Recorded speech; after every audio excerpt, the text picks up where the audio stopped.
Having more money doesn't necessarily make your life better. That's actually very well documented. But when we take on more complexity at our job, we usually are willing to do so because we get paid more. Great. Owning a job is different. Owning a job is like somebody who works to make a commission, and if they don't work, they're not making any money anymore.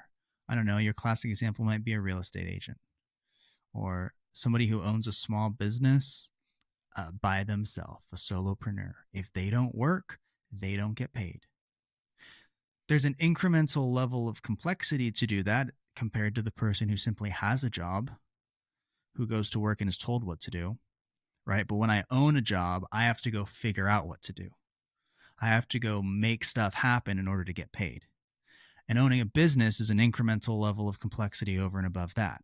Again, in theory, as you work up the complexity scale, you should get rewarded more. And depending on the, let's say, amount of leverage you have, you might be able to start to scale up your income. But at the end of the day, it's only useful if those things are beneficial to you. If you agree that the only things you need in your life are health and relationships. So as you work up the scale of complexity from having a job to owning a business, you should be getting positive feedback from that, right? But then there's all the other things in your life that happen to you or that you choose to take on as a personal responsibility that you really should outsource, but we kind of don't for some reason. So we just take on these levels of responsibility. Like, I guess the classic example would be like cleaning your house. You can outsource that, but I can't tell you how many times like I will wake up on the weekend and be like, oh, my house is a mess. I need to deal with this. When in reality, I could have just paid somebody else to do it. Now, back up a second. I paid somebody, so I spent money, so I have less resources. Have I spent a commensurate amount of money to support my health and relationships first? Different question. If I've done that and I have enough resources left over to be able to outsource my issues, maybe that's a good idea. Then it's one less thing I have to think about. It's less stuff in the way of me being able to make a decision about what I want to do with my time that I have on the weekends to be able to spend my energy on the things that are actually core to my life. So we choose to insource these things, which inherently add complexity to our lives, usually because we haven't been told one way or the other what to do. Like political opinions. Most people like to insource their political opinions, and then they go vote. Most people in this country do vote. I'm not saying you should or shouldn't, but most people will take their political opinion as if it's their own personal responsibility, which then creates a level of complexity in their life because they have a burden to be an informed voter.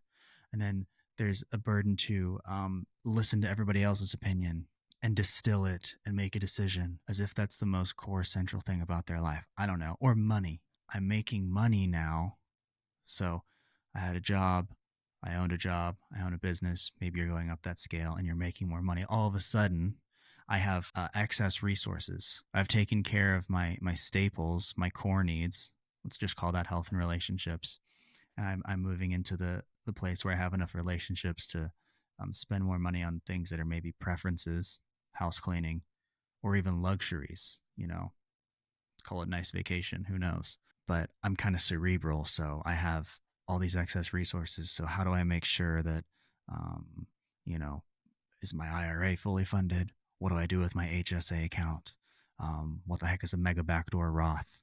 All of these things. Now all of a sudden there's added complexity in my life, which is taking up brain space. And sometimes it gets in the way of, oh, are my first two things prioritized correctly? There's a bunch of like examples I'm sure that we could pull out of things that technically can be outsourced, that we technically choose to insource.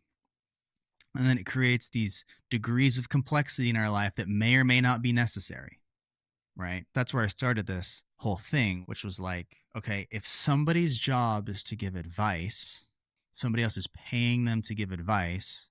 It could be a financial advisor. It could be a doctor. It could be a car mechanic. There's a lot of people who you pay to give you advice.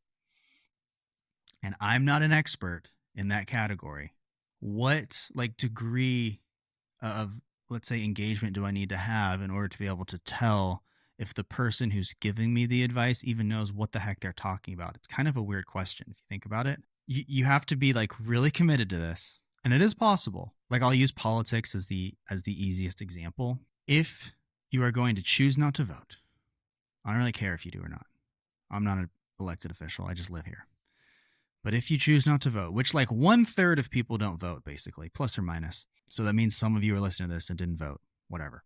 If you choose not to vote, the only way that really works in your life is you have to literally ignore all of the noise. It's true. Like, you have to live your life for yourself. I would love to find somebody who has like an Instagram suggested feed that has no political nothing on it. That would be amazing, because they've completely, like, they don't interact with it. They don't engage with it at all. They just live their life and they ignore all the noise. Because if you're not going to vote, why spend any time or energy on the noise? It literally doesn't add anything. The complexity is not beneficial to you.